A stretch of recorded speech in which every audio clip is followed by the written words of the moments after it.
ali ya saba mini.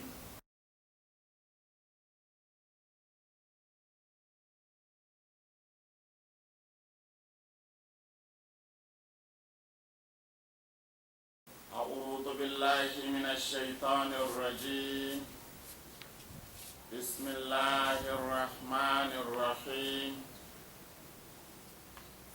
اللهم صل على سيدنا محمد الفاتح لما أغلق والقاتم لما سبق ناصر الحق بالحق والهادي إلى صراطك المستقيم وعلى آله حق قدره ومقداره العظيم. وبعد السلام عليكم ورحمة الله تعالى وبركاته. يوم جمعة 23 ga watan hudu shekaran 2021 wanda ya yi daidai da watan Ramadan 11 ga wata shekaran 1442 a inda muke gabatar da tafsiri na alƙur'ani a ƙarƙashin wannan ƙungiya mai albarka, ƙungiyar Safinatun Najati Foundation asnaf ahlul baiti. Safinatu Najati asna kungiyar kare martaban manzon Allah sallallahu alaihi wasallama da ahlul baiti da sahabban da suka bi manzon Allah da ahlul baiti, kungiyar haɗa kan al'umman musulmi ƙarƙashin ahlul baiti alaihi musallatu wassalam.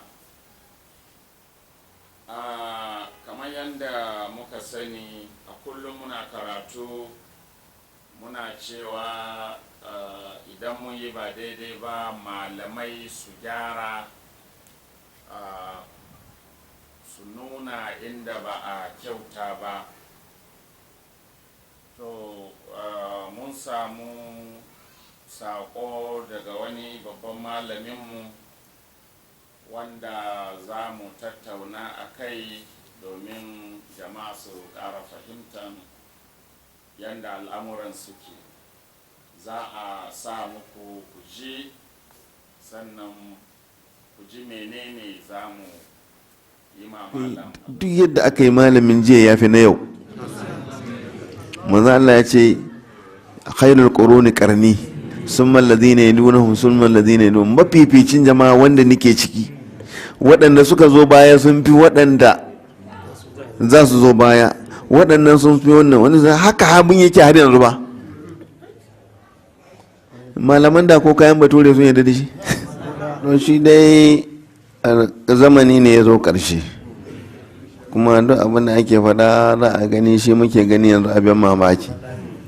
Da can dai waliyai ake zagi, aka kafarta su aka yi taraki aka koma kan sahabbai, ana zagin wasu sahabban, wasu wanda suka zo na farko suna taƙiya suna ɓoyewa, har suna musu cewa su ba su a zagin sahabbai, sai ka yi kusa da su, ka yi kusa sannan ka gane.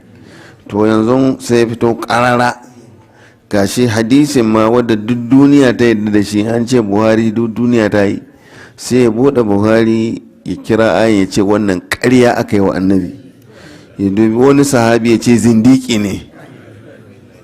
Ba shi kadai ba, akwai wani a jihar Niger shi ma Shak Adam, na san shi ya sani, shi ma kwanan nan inda ka duba abin nan za ka ga sai da ya kira sai na Umaru ya ce kafiri ne. So wanda annabi ya ce Allah fi ashabi la tattahizu gharala min ba'di, duk wanda ya zagi sahabi ya karyata sahabi wa ya karyata. Waɗannan sahabbai guda hudu annabi ya bada garanti a kansu, alaikum bi sunnati wa sunnati khulafai ar-rashidin al-mahdiyyin addu alaiha bin nawajiz. Waye wannan? Abubakar, Umar, Usman, Ali. Kuma tun daga nan annabi ya ba da garanti cewa kai Umaru din nan duk inda shaidan ya ganka ma canza hanya yake, mala'iku ma kunyanka suke ji, kuma kai dan aljanna ne. Duk inda ka sai yake Umaru yana nan. Kai da a lahira da bayana za a yi annabi da kai za a nada. lau kana fi ummati muhaddasuna lakana Umar. To wai kuma mutum ya ce ba wanda zai zaga sai waɗannan mutane. To akan me za ka so shi kai? Kai ma imaninka akwai magana. Duk yadda da cin mutuncin bayan Allah, kai ma mai cin mutuncin ne. kun ji bayanin babban shehi a wannan malami. Alhamdulillahi, malami ne wanda idan malamai, manyan malaman Najeriya in su 100 ne aka ce su yi sahu, wannan malami a sahun farko yake. Wannan shine a Sheikh Malam Sani Khalifa na Zaria,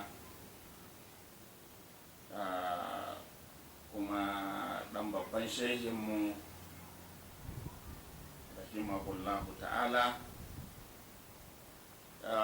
Wannan bayani da ya yi yana da kyau. Dama muna cibiya mu samu malaman da za su rinka nuna abin da ake yi din nan ba haka yake ba, ko maganganun da ake yin nan ba daidai ake ba, domin wannan zai sa mu yi ƙarin bayani yanda al'umma za su saurari maganan malaman nan, su saurari namu, sannan su auna, su zama alƙalai.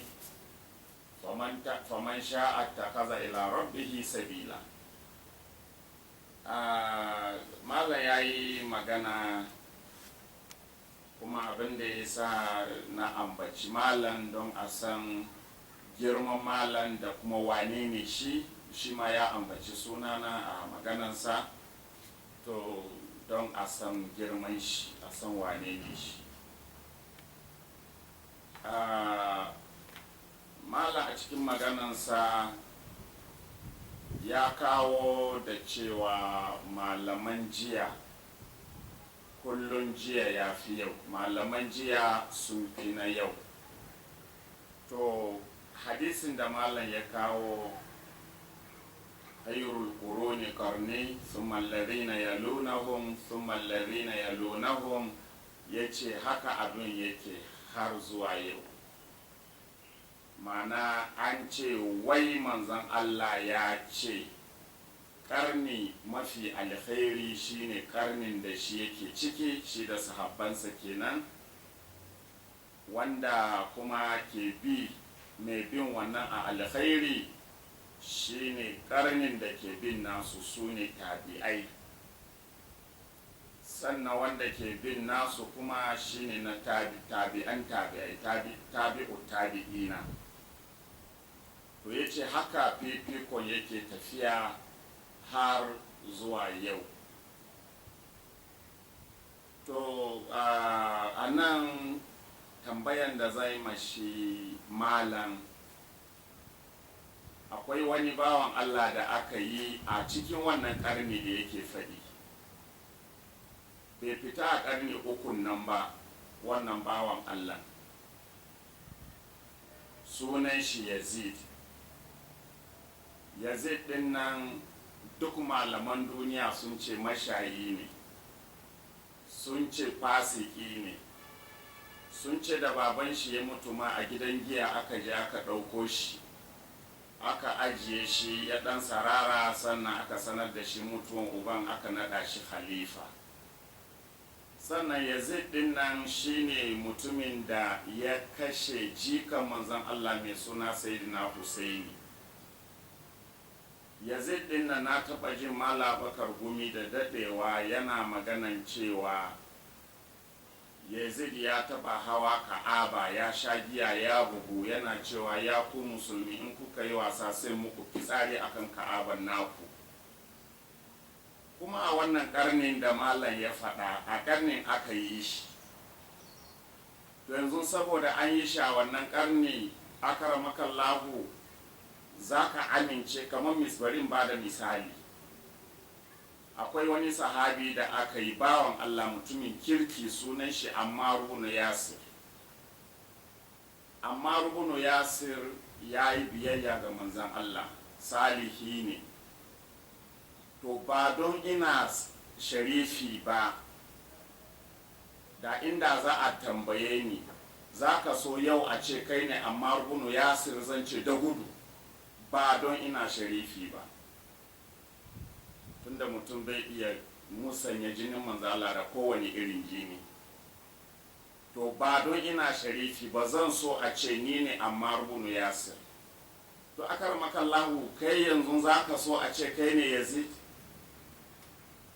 Muna bukatan ansa, kuma ka gaya ma duniya su ji, ka ce kai za ka yi farin ciki da kai ne Yazid.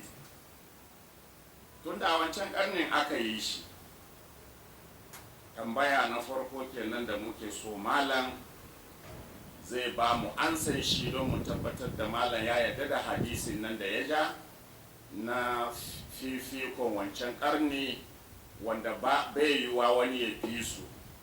Idan Yazid ya fika har kana fatan a ce kai ne Yazid, ka gaya mana, ka sanar da mu, za mu taya ka sanar da duniya, kuma sai mu tafa maka, ka zama kana burin ka zama Yazid.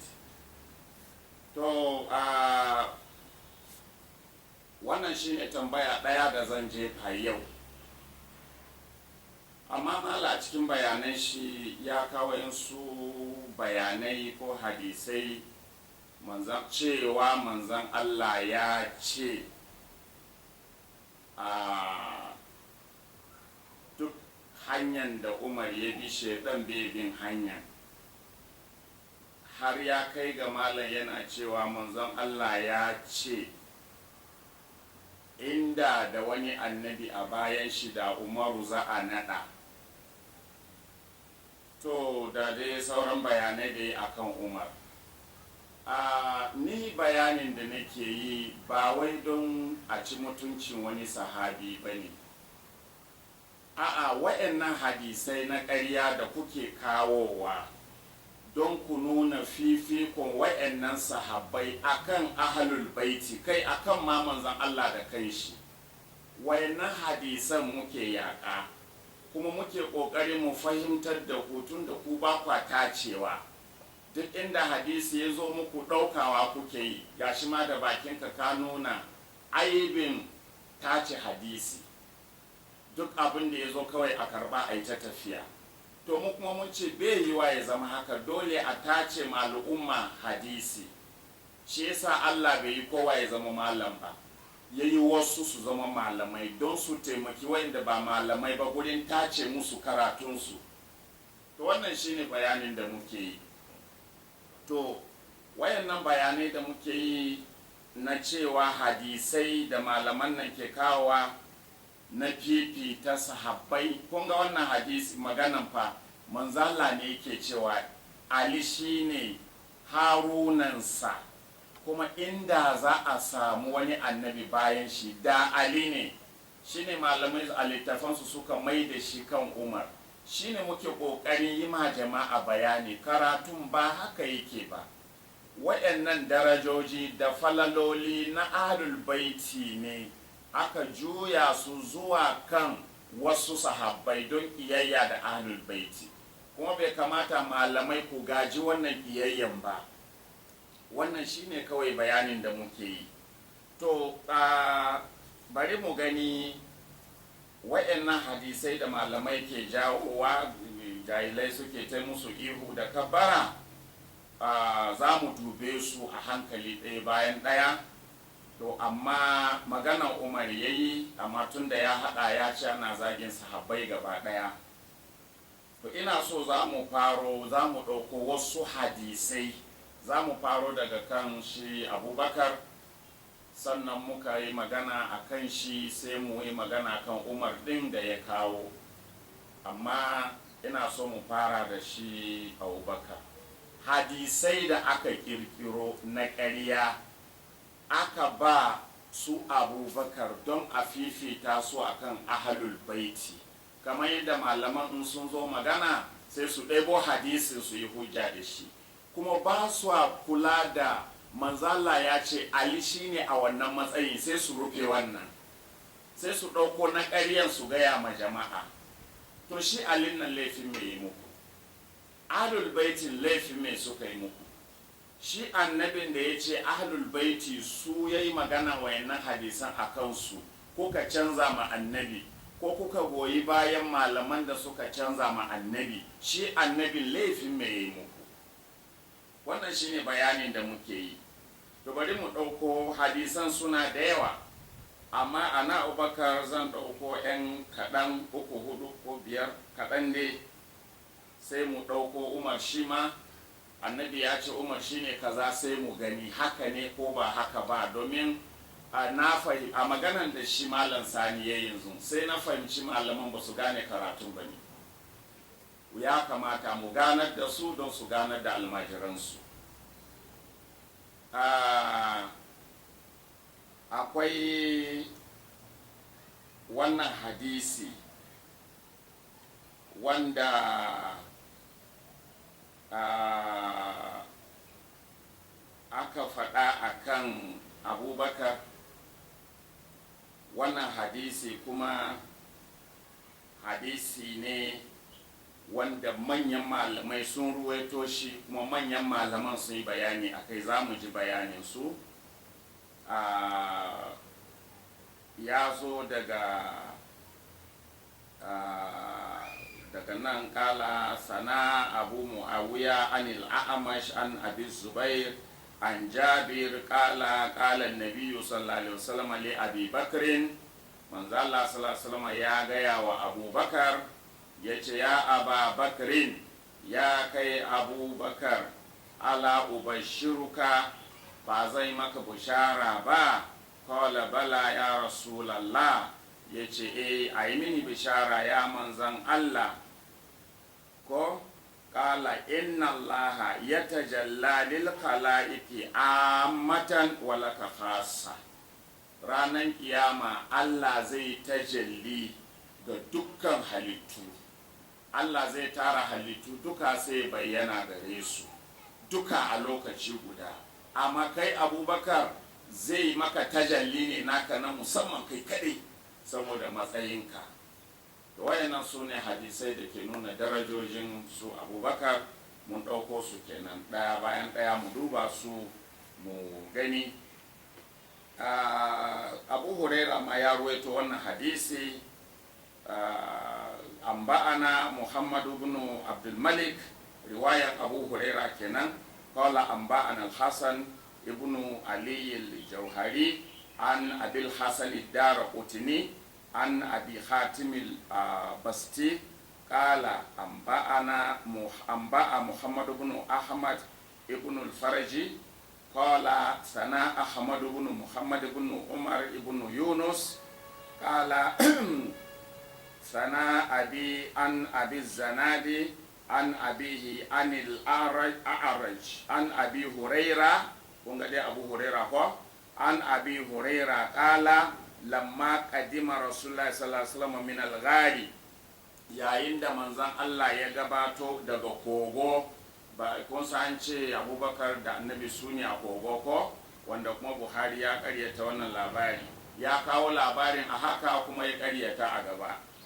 To an ce yayin da wannan mai sunan shi Buhari ne ko Abubakar, yayin da Abubakar suka fito kogo kenan daga manzo Allah ko sallallahu alaihi wasallam wa alihi yuridul madina, manzo Allah yana nufi ya wuce Madina, gashi sun fito daga kogo da Abubakar.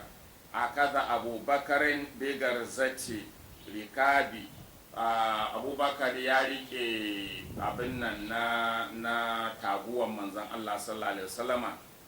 Qala sallallahu alaihi wasallama wa alihi, sai manzo Allah sallallahu alaihi wasallama wa alihi yace ala ubashiruka ya Aba Bakrin, kai Abubakar ba zan maka bushara ba kuwa? Ina ganin saboda irin ɗawainiyan da ya da manzo Allah a kogo ko, shine manzo Allah ya ji daɗi zai mishi bushara. In ji su, ni ne na yi wannan tunanin, kila saboda ɗawainiyan ne ko yasa zai mishi bushara. To amma nan dai manzo Allah ya ce ba zan maka bushara ba Abubakar. Qala bala bi abi anta wa ummi ya Rasulallah, ya ce mahaifina da mahaifiyata ban san ka ya manzan Allah, ai mini bushara ƙala sai manzon Allah ya ce inna allaha yatajalla lil khalaiqi yawmal qiyamati ammatan. Allah zai tajalli ga dukkan halittu gaba daya a ranar kiyama gaba daya a lokaci guda. Wa yatajalla laka khassa, amma kai naka na daban ne. Allah zai maka tajalli ne daga kai, abin nan daga kai sai shi, khassa ne naka. To sannan kuma Aisha ta ruwaito wannan hadisi. Wa amma hadisu Aisha fa akhbarana Ali ibn Ubaydillah ibn Nasr qala akhbarana Ali ibn Ahmad, don kusan ba karamin hadisi bane. Ahmad ibn Busri qala anba'ana Abu Abdullah ibn Battah qala haddathana Abu Muhammad al-Hasan ibn Ali ibn Zaid qala sana Abdullah ibn Muhammad al-Kharani qala haddathana Abu Qatada Abdullah ibn Waqid qala sana ibn Jurayh an Hisham ibn Urwa an abihi an Aisha anna Rasulullah sallallahu alaihi wasallam qala li Abi Bakr, tace manzo Allah ya ce ma Abubakar ala ubashiruka biridwanillahi al-akbar. Abubakar, bazan maka bushara ba kuwa da yardan Allah mafi girma. Allah ya yarda da wani, ya yarda da wani, to yarda mafi girma gaba daya in maka bushara cewa kai Allah zai yi ma abin nan yarda wanda ya fi kowanne girma. Kala bala ya Rasulallah, sai ya ce a yi mini bushara ya manzan Allah. Kala sai annabi ya ce inna Allah azza wa jalla ya tajalla linnasi amatan. Allah zai tajalli ga mutane gaba daya, wa ya tajalla laka khassa, amma kuma zai tajalli ne gare ka kai keɓe, kai kadai Allah zai ware saboda girmanka. To abin nan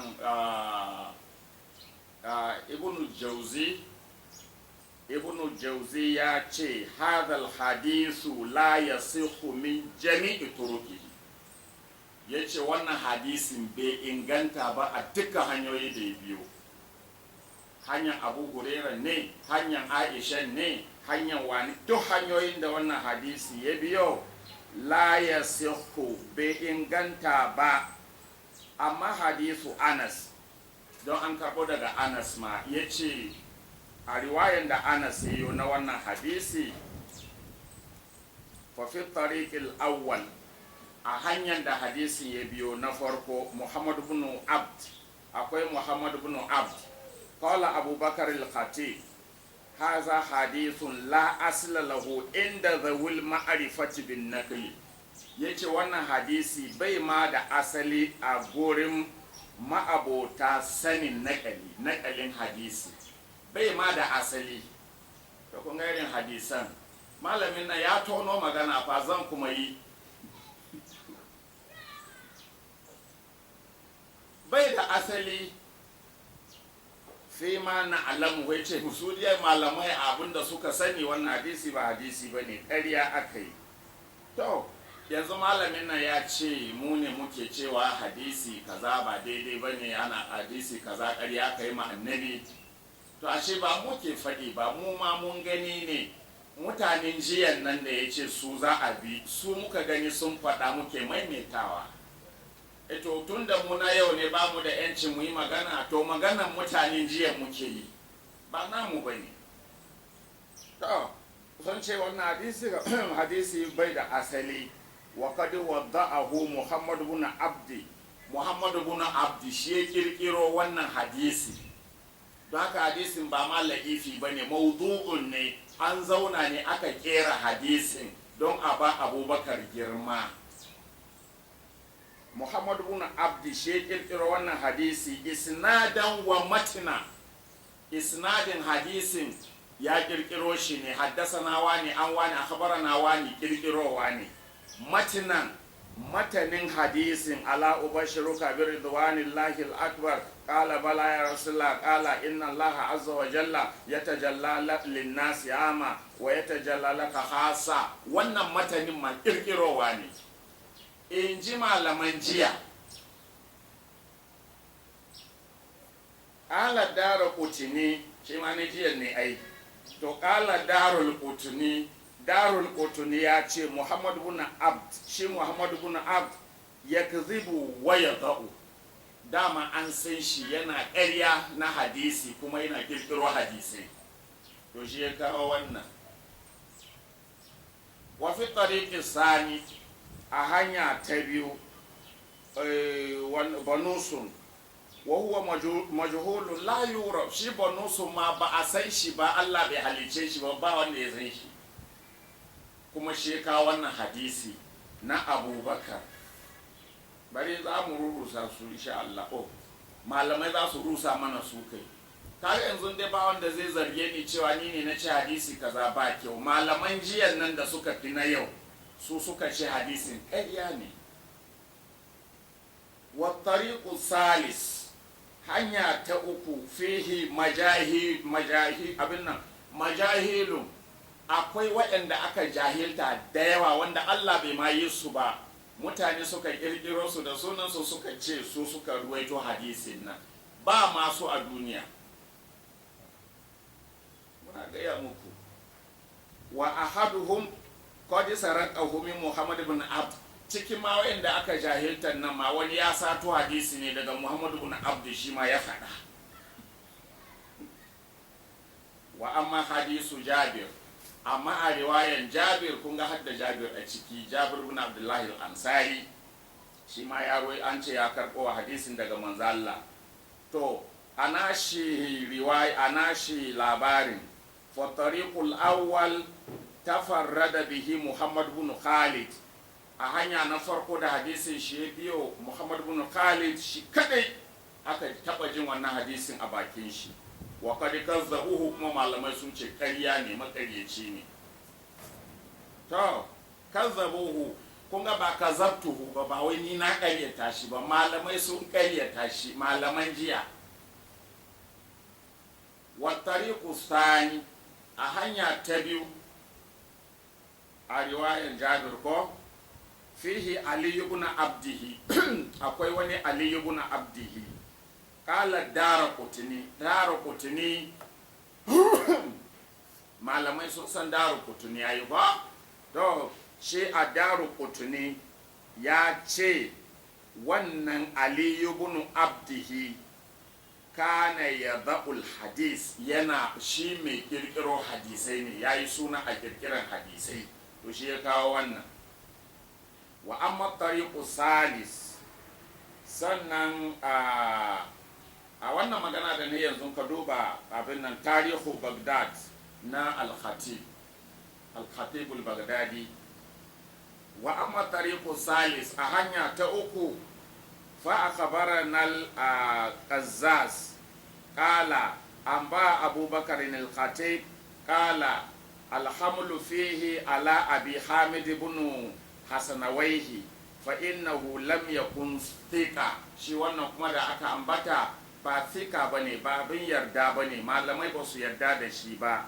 Kala ya ce wayarwi anna Aba Hamidin waqa ilai hadisu Ali ibn Abdihi farakiba ala hazal isnadi, da ka shi ma ya tsinci hadisi ne kawai sai ya hau isnadin kawai ya watsa hadisin.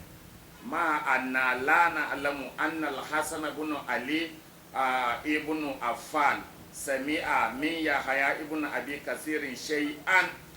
To wannan hadisi ba jiwo komai ba game da wannan hadisi, kawai an kiro ne, kirkira akai. Sannan hadisi abubuwan da yawa, bari in yanke muku, kun dai ji hadisin rusashe ne aiko.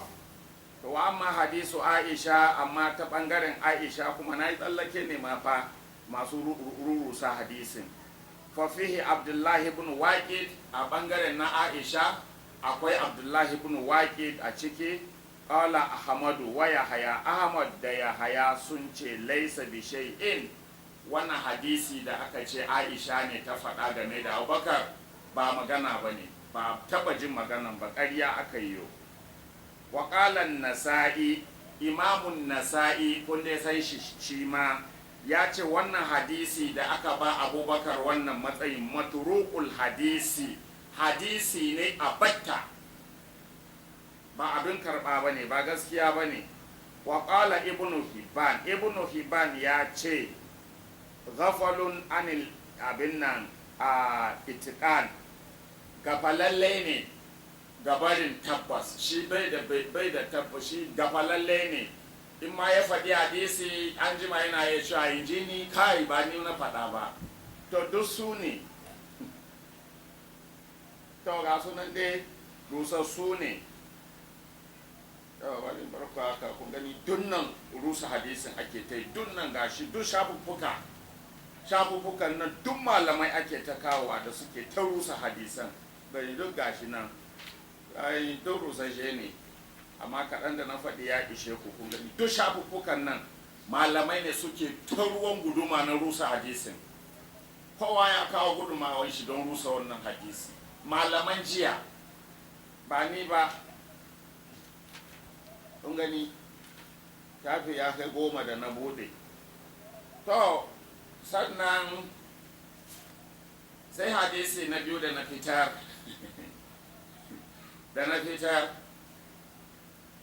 hadisin alwalan Abubakar ya fito ya yi alwala, kuma ya gama alwala ya shiga masallaci ya je tarar da jami'in manzon Allah sallallahu alaihi wasallama. Wannan wani falala ne. To bari mu kalli yanda hadisin ya zo. Wannan hadisin gashi fi fadli alhadisu fi fadli Abi Bakarin, hadisi da ke nuna falalan Abubakar na biyu kenan da na ciro ko. Akabarana Sa'id ibn Ahmad ibn Banna qala akhbarana Abu Nasr Muhammad ibn Muhammad Zaini aw Az-Zainabi kai qala akhbarana Abu Bakr Muhammad ibn Umar ibn Ali ibn Warraq qala annana Muhammad ibn Sara at-Tamar qala sana Ja'far ibn Muhammad at-Tayalisi qala haddathana Ali ibn Dawud ad-Dimashqi عن محمد بن زياد عن ميمون وهو ابن مهران عن المسيب ابن عبد الرحمن عن حذيفة ابن اليماني حذيفة بن اليماني بابن صحابي النبي قال صلى بنا رسول الله صلى الله عليه وسلم صلاة الفجر ya ce wannan babban sahabin aka ce ya ce an ce ya ce صلى بنا رسول الله صلى الله عليه وآله وسلم صلاة الفجر من زال يا إيمان سلم الصبح فلما قابلنا إن فتل من الصلاة da manzo Allah ya gama sallah, mana ya sallame daga sallah, ƙala sai ce aina siddiqu Abubakar, sai manzo Allah ya ce ina siddiqin nan Abubakar. Walam yujibuhu ahadun, ba wanda ya ansa mishi. Ina jin ya manta sunan shi Siddiqu ko, to ba wanda da ya ansa, sai an ƙara kira. Faqama qa'iman ala qadamaihi, sai manzon Allah ya sai wani ya tashi akan kafafuwansa. To a wannan zamanin mutum nawa ne a masallacin? Yaya size na girman masallacin manzo Allah yake a lokacin da manzo Allah ya yi wannan magana, a lokacin da aka ce manzo Allah ya yi wannan magana, da manzo Allah zai ce aina siddiqu Abubakarin, ya zama bai ji ba wanda ya ji, sai wani ne ya ji, sai wanda ya ji ya tashi tsaye don a ji sosai. Faƙala sai ce aina siddiqu Abubakar, shi ma ya taya annabi ko, ina siddiqu Abubakar. Fa'ajabahu min akirus sufufi, sai Abubakar ya ansa wannan kira daga can sahu na ƙarshe. Sai ce ya labbaika ya Rasulallah, to ashe manzo Allah ne mai ƙara kiran ko to shikenan dai ya dai ansa sai ce ya labbaika ya rasulullah as-siddiqu ya ansa ƙala sai annabi ya ce afuriju li abi bakrin ku buɗa ma abubakar a buɗa masa hanya udunu minni ya ababakarin abubakar zo kusa matso kusa da ni ya kai abubakar fadana abubakarin minan nabi sallallahu alaihi wa sallam sai abubakar ya matso kusa da manzan Allah faƙala sai manzan Allah ya ce wai an ce wai manzan Allah ya ce ya ababakarin ya kai abubakar lahitta ma'in raka'atal ula ka cimma raka'an farko tare da ni kun ga za a yi tambaya don a sahun ƙarshe ka tsinto shi ko to kuma annabi yana tambaya abubakar ka samu raka'an farko tare da ni kuwa ƙala sai abubakar ya ce ya rasulallah kuntuma aka fi sofil awwal ya ce da ni aka fara sallah ina tare da kai a sahun farko fakabbarta wastaftahta alhamda fakara'ataha sai kai kabbara kuma ka karanta fatiha fa waswasa ilayya shay'un min at-tuhur sai na samu waswasi game da wani abu na tsarki sai nake ganin ina da tsarki kuwa ko ban da shi wani waswasi da ya shige ni inji abubakar as-siddiq fakarashtu ila babil masjidi sai na fita zuwa kofar masallaci fa'iza ana bi hatifin ya hatifu wa ya ƙulu wara'aka sai na ji wani sauti na hatif sai na ji muryan yana cewa kalli bayanka to anan za a fara drama din sai ya ji murya bai ga kowa ba amma ya ji murya na kalli bayanka faltafattu fa'iza bi qadasin min zahabin mamlu'an ma'an yace da na juya sai na ga ƙwaryan ruwa na zinari ga ƙwaryan ruwa na zinari yana cike da ruwa to kafin mu wuce dai malaman fikihu kar ku manta kun ce alwala da butan zinari haramun ne to da abubakari sai ku yi mishi hukunci to yana juyawa sai shi butan zinari ya gani yana cike da ruwa abu ya minan laban ruwan ya fi madara fari ruwan da ke cikin butan zinarin ko kuma yana da taushi fiye da kumfan teku sannan kuma sai aka ɗora hankacif kyalle na share jiki aka ɗora akan butan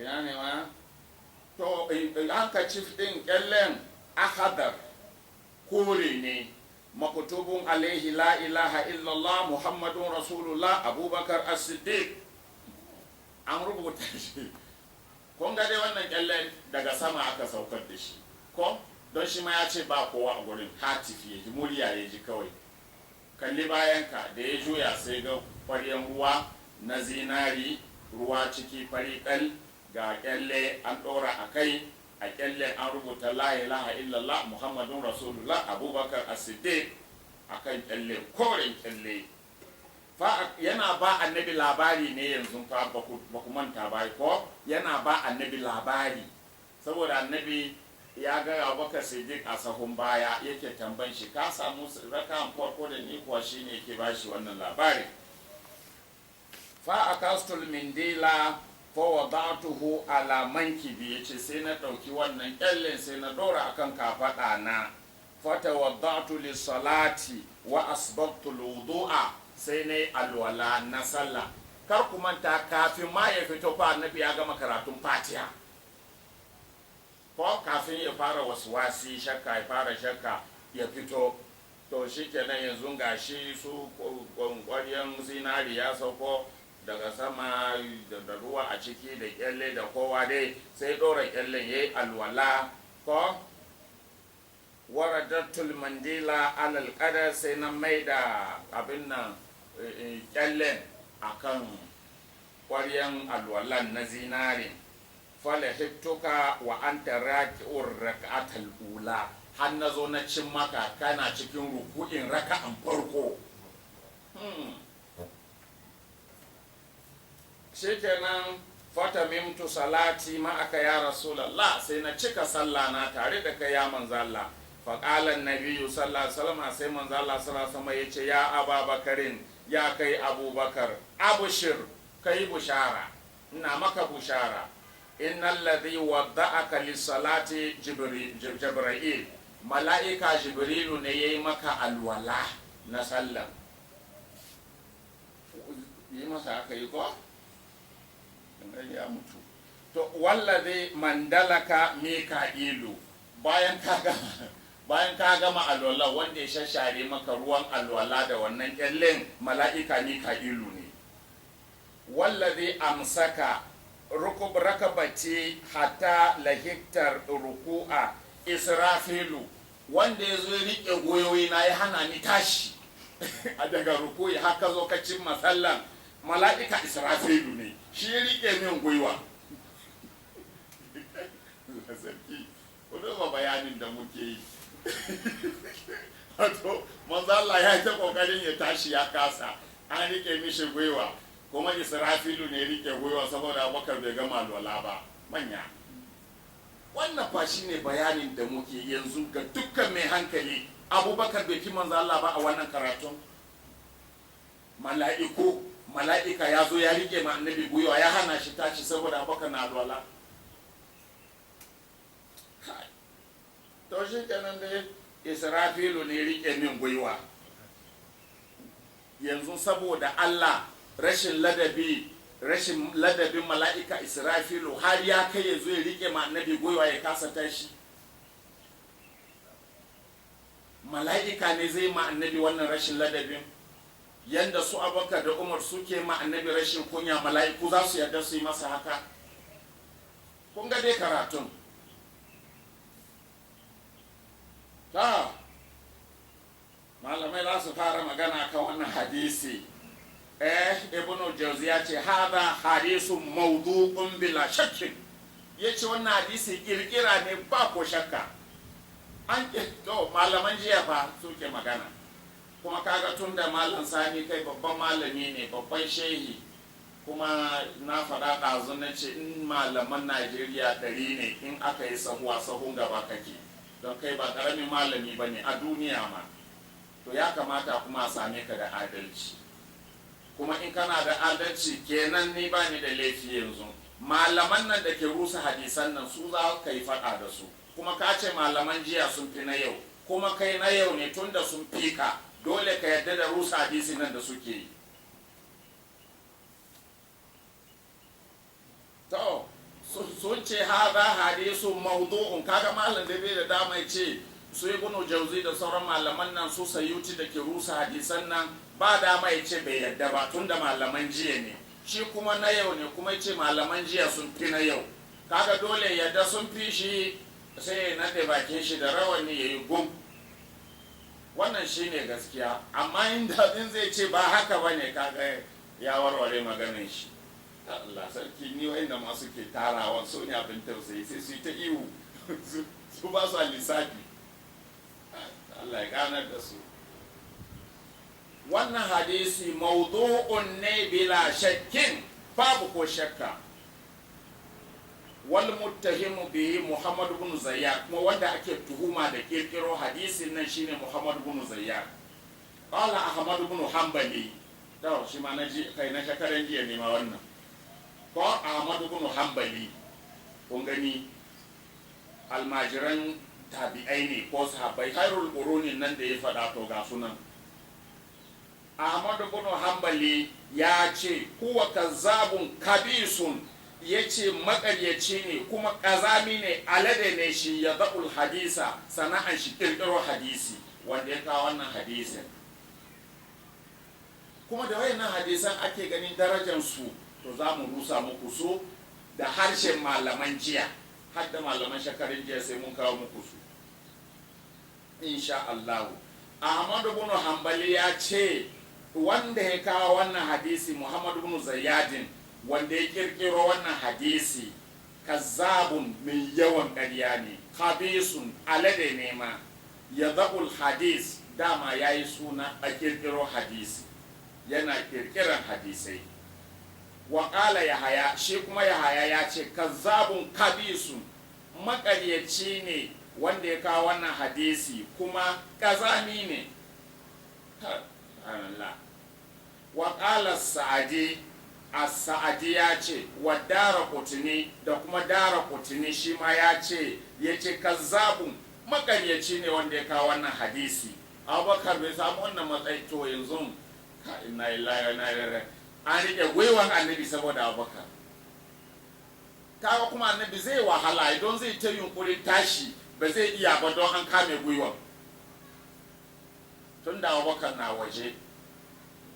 Me zai hana a yi ma annabi ilhama ko wahayi cewa ka jira Abubakar ka ƙara tsawon sura ko? To amma sai a bari sai ya yi rukuyi a ja riƙe mishi gwiwa?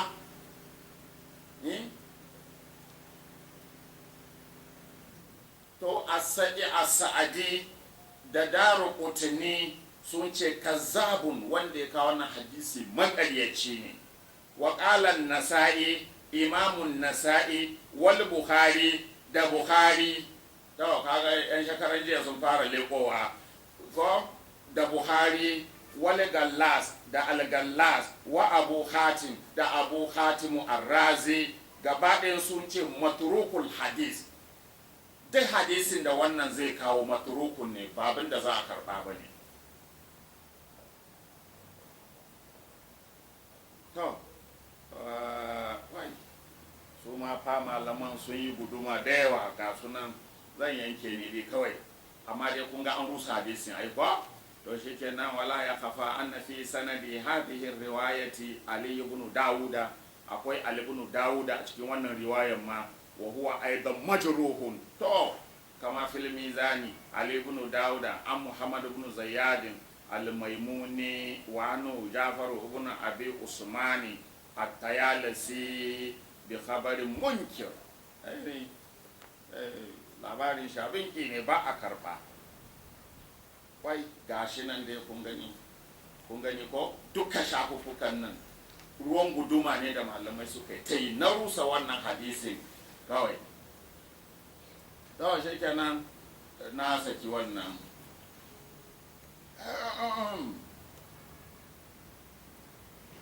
A hadisi da na cirato na uku shine hadisin da aka ce wai Allah ya zaɓi ruhin Abubakar. Wayannan hadisan na kawo su ne saboda maganan da shehi ya yi. Umar shaidan bai haɗa hanya da shi, duk za mu kawo inda malamai suka rurusa su gaba ɗaya, amma na ce ne mu fara da Abubakar, mu rusa mu kawo nashi, na Umar ɗin mu rusa, mu kawo na Usman mu rusa shi.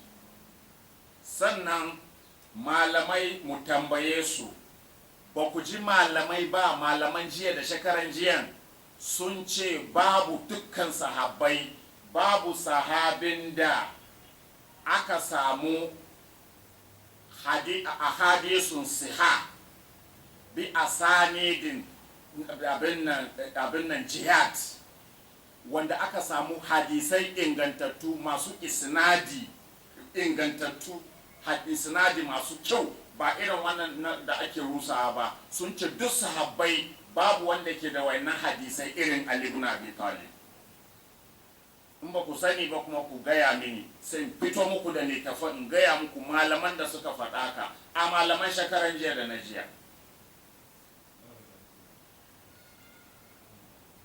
Fi ikhtiyari ruhu Abi Bakrin, Allah ya zaɓi ruhin Abubakar. To wannan hadisin gashi nan dai, inna allaha iktara ruha Abi Bakarin lamma kalakal arwaha, da Allah ya halicci ruhi duka rayuka da Allah ya gama halitta su, sai zaɓi na Abubakar ya fi na kowa, ruhin Abubakar ya fi na kowa. Ina ruhin manzo Allah, inna Allah iktara ruha abi bakrin lamma kalakal arwaha, da Allah ya halicci rayuka duka sai zaɓi na abubakar shi ne ya fifita shi ne ya fi kowanne. Ina na annabi kun ce kar mu yi magana saboda malaman jiya ne suka faɗi wannan. Ni da annabi na ba zan kare shi ba, akaramaka Allahu kai adalci kuma ina addinin shi. Ko wani annabin kuka yi makarya ba za mu yi shiru balle annabin mu Muhammadu sallallahu alaihi wasallam.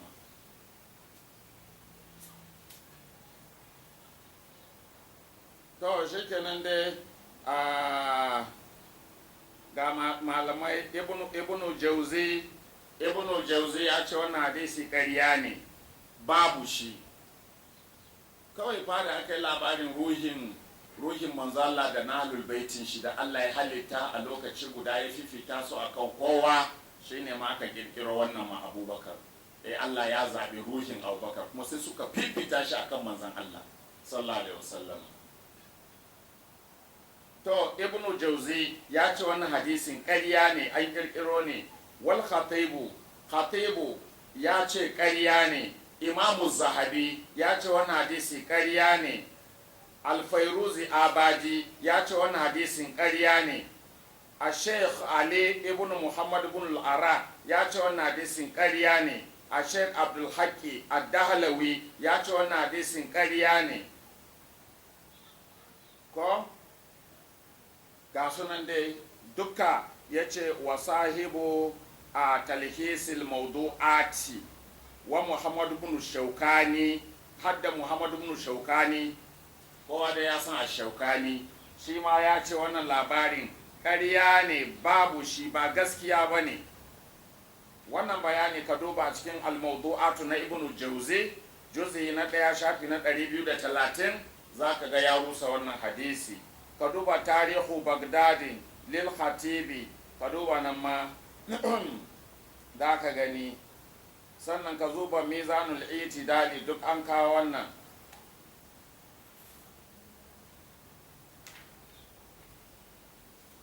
Wannan hadisi ma bai yi ba. Hari za mu kawo muku hadisai kuma ku ji yaya malamai suka yi da hadisan. To a ibnu jauzi a nan da ya ci gaba da bayani. Ibnu jauzi ya ce, ibnu jauzi ya kawo wannan hadisi fil mawdu'ati, a cikin mawdu'ai, mana hadisan da aka kirkiro ba na gaskiya ba, ba ma wai yana da rauni ba, a kirkira ne, wani ne ya zauna kawai ko wasu suka kirkiro abinsu don su ba wanda masoyinsu girma. To yanzu a bayanin da nake dukan nan akwai zagi a ciki, labari ba nake bayarwa ko an kirkiro hadisi an ce Abubakar na da matsayi kaza, malamai sun ce ba gaskiya ba ne, ƙarya ne, me nawa a ciki yanzu. To an kawo shi a cikin mawdu'at. Sannan wani ƙila anil khatibi annahu la yasbitu. Al-Khatib an ruwaito daga Al-Khatib ya ce wannan hadisi bai tabbata ba, babu shi. وقدعه وجراه بطريقيه ثم ذكر طريق آخر وقال إن فيه من التقليد. kun gani akwai cuɗanya, an cuɗanya abubuwan. Kun gani kun ga wannan hadisin gashi nan, kun gani wayannan shafuffukan, kun gani duk shafin nan rusa hadisi ne, nan shafin ma haka rusa hadisi ne. Muka shi za mu yi ta karanta yana da tsawo da yawa. To shi kenan dai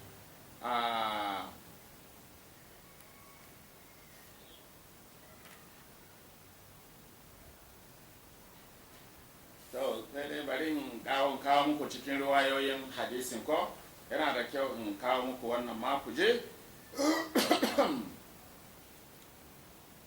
Hadisi ne da aka karanta, an ce kanat nana Aisha ne, wannan hadisin daga nana Aisha ne, an Zuhuri an Anas ibn Malik an Aisha, wannan riwayan Aisha ne na wannan hadisin. An Aisha kala ta ce kanat lailati min rasulullah sallallahu alaihi wasallam, ya kasance dare na ne tare da manzon Allah sallallahu alaihi wasallam, ma'ana kwananta ne manzon Allah na ɗakinta ne a ranan. Falamma dammani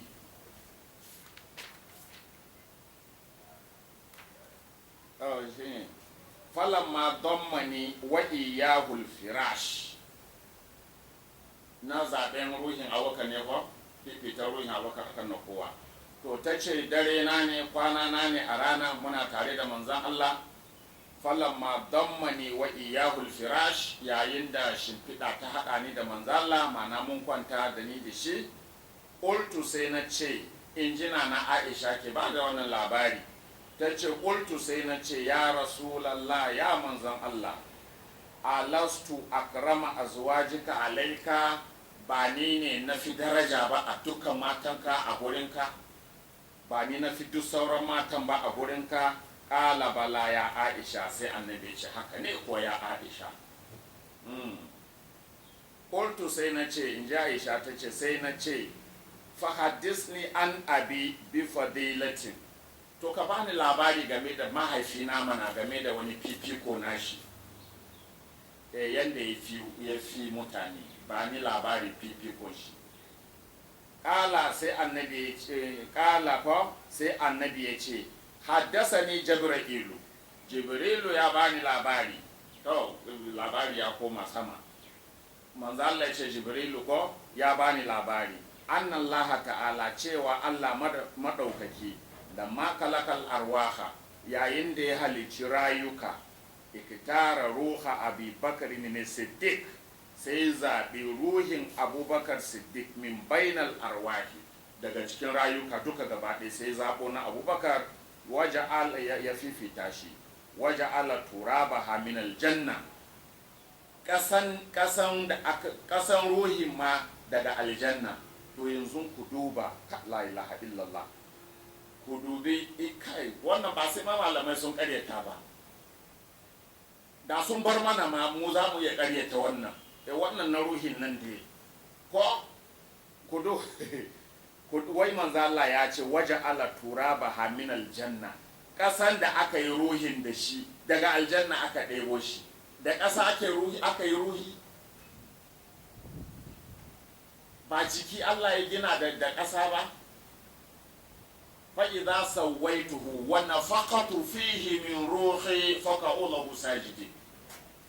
Bayan na gama gina shi na daidaita shi, annabi Adamu kenan, Allah na gaya wa mala'iku, bayan na gama daidaita shi na gina shi na daidaita shi, sai na idan na busa masa daga ruhi na, ku faɗi ku yi masa sujjada.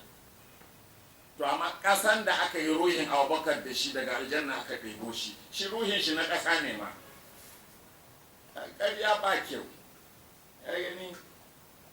To kaga sanda ya mutu duk su mutu gaba ɗaya kenan har ruhin ko, tunda ai mutuwa ba wani abu ne mutuwa, wannan jikin ƙasa ne, ruhi kuma wani lamari ne na Allah.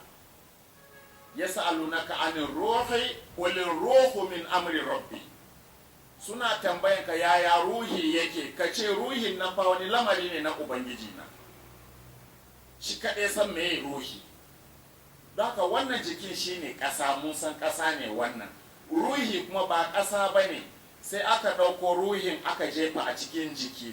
So ruhi yana zama ne a cikin wannan ƙasan da aka gina. To ranar da aka cire ruhin ga wannan ƙasan shi ake kira mutuwa. Ruhi bai mutuwa, raba aure tsakanin ruhi da wannan jiki shi ake kira mutuwa. Da Allah zai sake rayar da mu kuma ranar kiyama, sai ce wa idan nufusu zuwijat, a yayin da za a ɗaura ma ruhi, za a ɗaura ma rayuka aure, jikinsu su ne matansu, wannan jikin mata ne na ruhi, raba auren kuma shine mutuwa. Sai Allah ya ce za a sake ɗaura aure tsakaninsu, ma'ana Allah zai sake tada jikin, a ɗauko ruhin kuma a sake sa mishi a ranar kiyama. To sai zama shi Abubakar jikin ƙasa, ruhin ƙasa, na ranar ƙarya duk sun zama ƙasa da shi da ruhin. Wannan dabara ne, ba ma Allah dabara, ba da ƙasa aka yi ruhin shi ba, jikin ne ƙasa, ruhi yana nan, sai ka je kai ma Allah bayani. Na ruhi daban, ƙasa daban.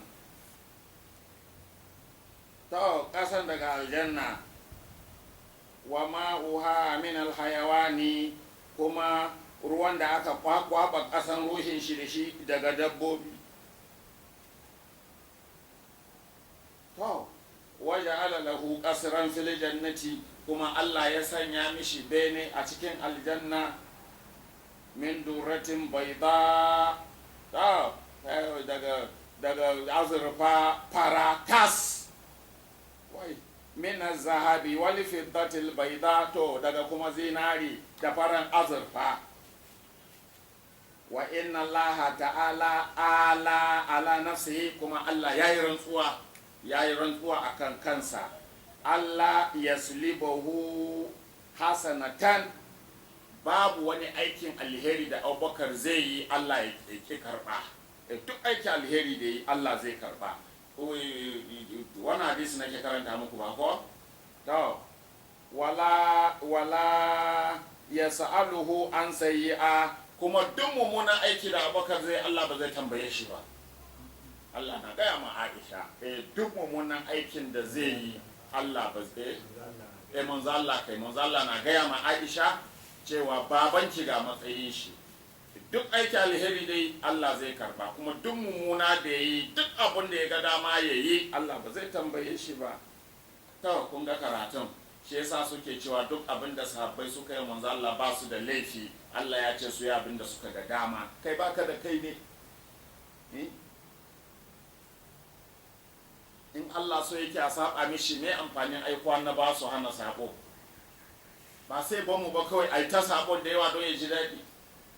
Amma Allah ya ce bai son sabo, ya aiko annaba su hana sabo, kuma sai zaɓi wasu ya ce yana jin daɗi su yi sabo. Saboda kawai sun yi sabon, kun kasa kare sabon. Kawai abin da ya faru kenan, sun san sun yi sabon, kuma sun kasa kare sabon. Waɗanda suka yi sabo a cikin sahabbai sai suka ji Allah ne ya ce su yi. Inna Allah la ya'muru bil fasha, Allah bai umuni da aikata mummunan abu. Allah kullum hana mummunan aiki yake, bai umuni ai mummunan aiki. To an ce gashi Allah ya sha baka, duk abin da ya ga dama yayi ba zai tambaye shi ba. Wa inni damintu kama damana Allahu ala nafsihi Allah yakuna daji an fi kaburi, kuma ni na lamunce kamar yadda Allah ya lamunce mini akan kansa cewa babu wanda zai zama abokin kwanciya na a kabari na, wala anisan fi wahadati, kuma ba wanda zai zama mai ɗebe mini kewa a kaidaita na, wa khalifatan ala ummati, kuma babu wanda zai zama halifa na akan al'ummata min baji a bayana illa Abubakar, sai Abubakar. To sai sa na ce bari in kawo muku wannan, ya fi wancan tsawo ko, amma dai duk na zaben ruhin shi ne, sai ƙari. To ya Aisha, ya ke Aisha, baye ala zalika ubaya'a ala zalika Jibrilu, mala'ika Jibrilu yayi mubaya akan haka. Ba wanda zai kwanta kusa da ni sai Abubakar, ba wanda zai zama mai ɗebe mini kewa a kabari na sai Abubakar, ba wanda zai zama khalifa na a bayana sai Abubakar. Mala'ika Jibrilu yayi mubaya akan haka, Mika'ilu yayi mubaya akan haka, wa aqattu khilafatahu birayatin baida, kuma na na kulla halifancin Abubakar da tuta fara.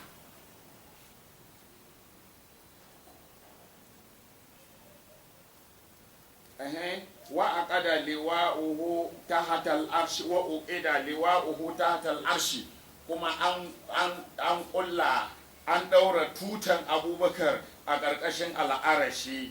Qala Allah ta'ala lil mala'ikati, to wai Allah ya ce ma mala'iku, radaitum bima radaitu li abdi, kun yadda da abinda na yadda da shi ma bawa na kwa. Allah na tambayan mala'iku, sun fara rusa maganan da kansu.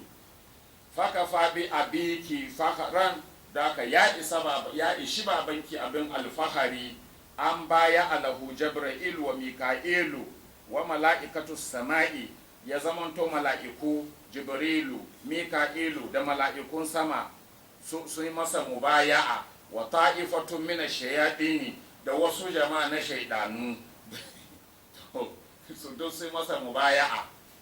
a gani mala'iku sun mishi mubaya'a, shaidanu ma sun zo sun mishi mubaya'a. Ya suku nuna albahara, shaidanu da ke zama a teku sun zo sun mishi mubaya'a. faman lam yakbil haza falaysa minni wa lastu minhu, duk wanda bai karbi wannan magana ba, mana duk wanda bai yarda da wannan magana ba, bai tare da ni, bana tare da shi. Qalat Aisha, sai Aisha ta ce faqabbaltu anfahu wa ma baina ainihi, sai na sumbanci hancin manzo Allah da kuma abin da ke tsakanin idanunsa don jin daɗi. Faƙala, sai annabi ya ce hasbuki ya Aisha, ya ishe ki ya ke Aisha, faman lasti bi ummihi fa wallahi ma ana bi nabiyihi, duk wanda ke ba uwarsa bace to ni ba annabinsa bane. faman arada an yatabarra'a min Allahi falyatabarra'a minki ya Aisha, duk wanda ke so ya samu kuɓuta, ya samu tsira daga Allah, to ya samu tsira daga gare ki. Mana duk wanda ke so ya daidaita da Allah, ya daidaita da ke yake Aisha. Kun ji hadisin aiko? Kun ji tsawon shi? To, malaman jiya, ƙala al-khatibu ya ce, la ya sabitu hadal hadis, wannan hadisi bai tabbata ba, ƙarya ne. Malaman jiya ya ce ƙarya ne. Ko? Al-khatib ya rusa hadisin.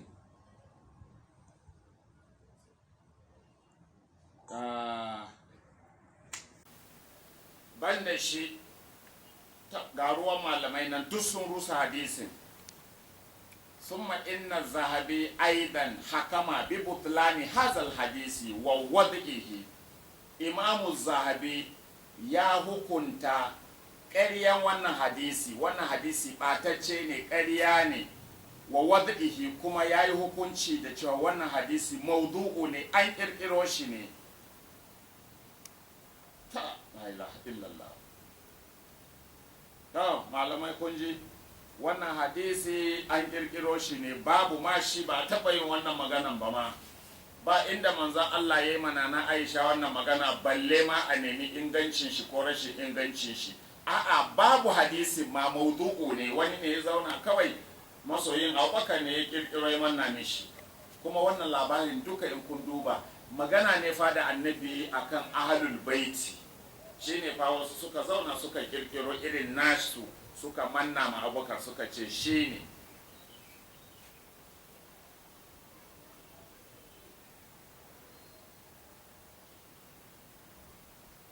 To gashi nan dai hadisu Aisha kanar lailati min Rasulullah sallallahu alaihi wasallam, wannan hadisi dai da muka gama karanta muku ko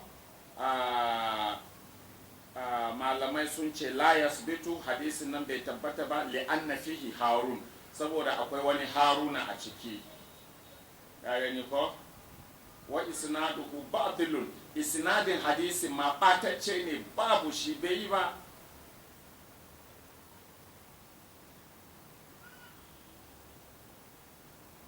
Sannan waƙala shi al-khatib ko ya ce fi takalisil mawdu'ati, ya faɗa ya ce hada min asmajil kadhibi.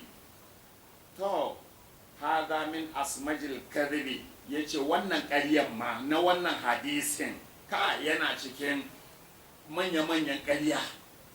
Ƙarya ne na daban wannan dai na wannan hadisin. Mala'ika Jibrilu da wane ne, Allah ya Abubakar shine halifa na a bayana, shine, kun gani duk da yadda za a tabbatar da halifanci na ake nema, to malamai sun ce ƙarya ne, bai tabbata ba. To sai a kawo wani kuma mu rusa wannan, dai malamai sun rusa shi. yana ma cikin mafi munin ƙarya da ake ta kawowa. Sannan shi Fairuzu Abadi shi ma ya ce wannan hadisi ƙarya ne, an ƙirƙiro ne, ba hadisin gaskiya ba ne. To ga shi dai la yasbutu ko ina wattu hima bihi Haruna, kuma an tuhumi Haruna da ƙirƙiro wannan hadisi. Wadda kira ani zahabi jurmuhu, kuma an ambato laifinsa a gurin imamu zahabi abin nan a jazamuhu kai bi anna haza batilun. Imamu zahabi shi ma ya ce wannan hadisi ɓatacce ne, ba na gaskiya ba ne.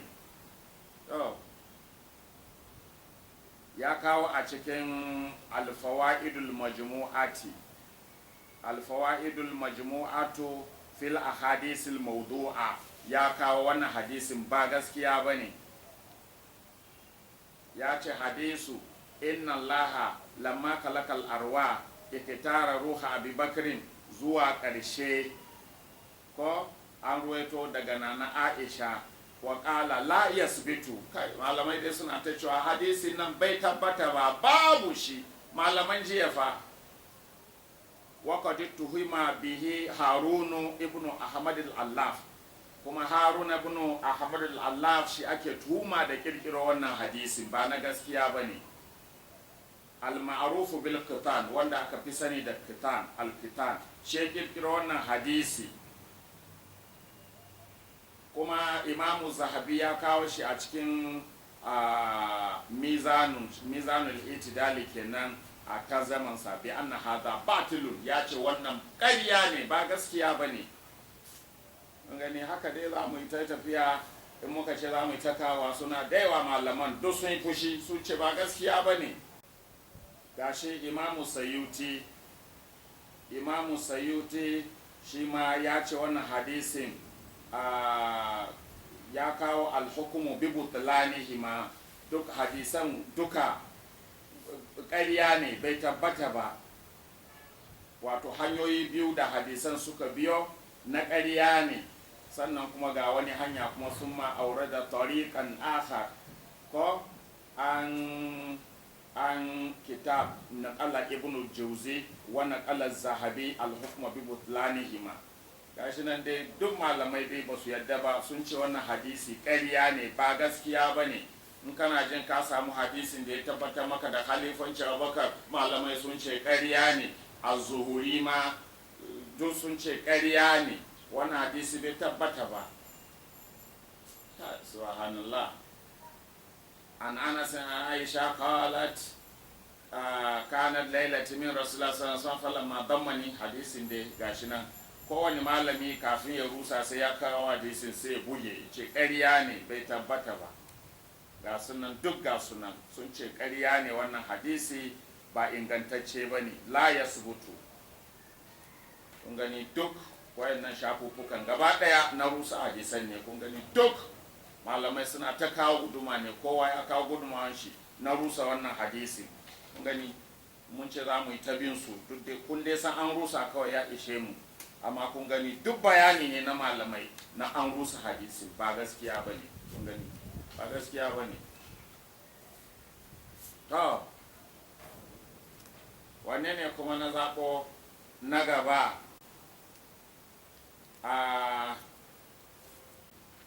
Abin sun yawa sai da ana tsallakewa.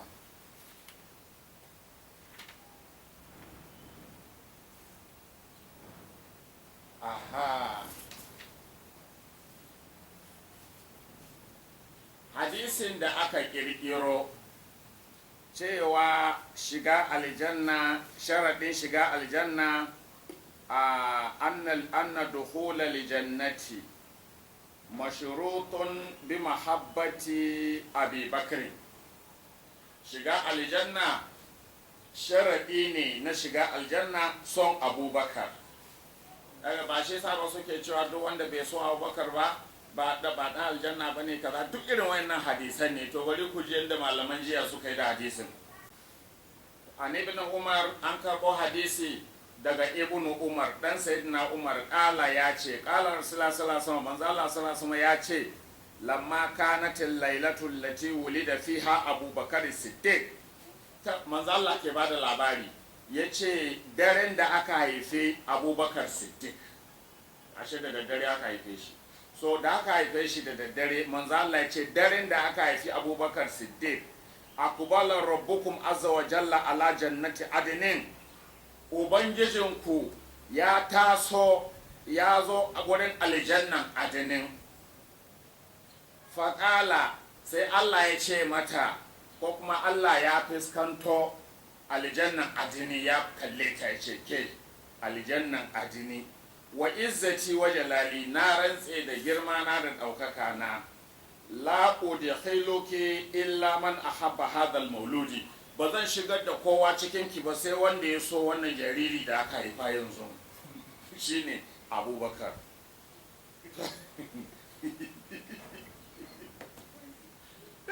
oh Allah Allah Allah kuma malaman nan da hankalin su ko ya suna da matsala gaskiya suna da matsala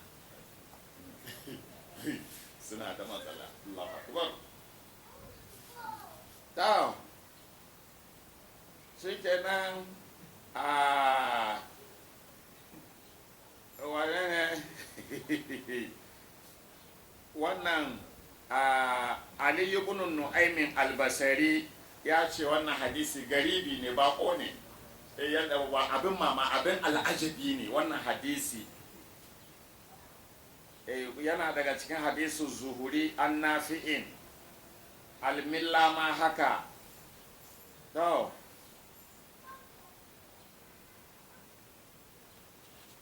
kun ga nan ma gaba daya wayannan shafuffukan inda malamai suka rurusa hadisin ne duk gashi nan an rusa ba gaskiya ba ne saboda lokacin ku yayi ko to kun ga dukkanan gaba ɗaya malamai ne suka rusa sun ce wannan hadisi ba gaskiya ba ne bai tabbata ba ka subhanallahi gashi ya zo a tarihu bagdadi na al-khatib bagdadi a juz'i na 4 shafi na 78 hadisi na 1719 ya zo a cikin al-mawdu'atu ibn jawzi kun gani an kawo shi ma a cikin mawdu'ai na ibn jawzi da ya fitar a juz'i na 1 shafi na 234 ya zo a cikin mizanul itidali na az-zahabi gashi nan dai duk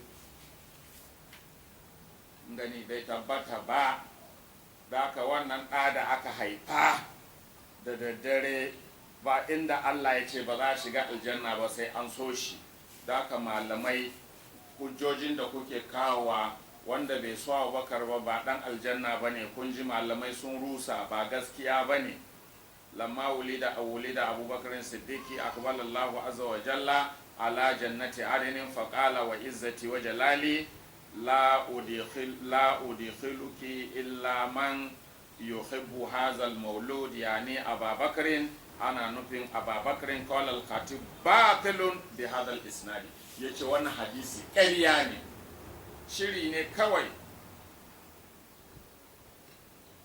yace wa fi isnadihi ghayru wahidin min al-majhulina a isnadin hadisin ma akwai mutane da yawa wanda majhulai ne ba san su ba kun gani kawai an kirkiro sunaye ne aka ce su suka kawo hadisin daga annabi gashi nan duk da kowa ya bubbuge hadisin ba gaskiya ba ne gashi kun gani gashi aka ce za ta kawo maganar malamai a kai dare zai yi gashi kun gani duk gaba ɗaya shafuffukan nan hadisin ake ta magana an rurusa duk bai inganta ba gashi nan dai wa amma khabaru abi huraira sun ruwaito hadisin da yawa amma ina duk an rusa wa amma khabaru abi huraira allazi naqalahu sayyuti anil khatib fa huwa aidan mislu al-awwal shi ma kamar na farkon ne rusashe ne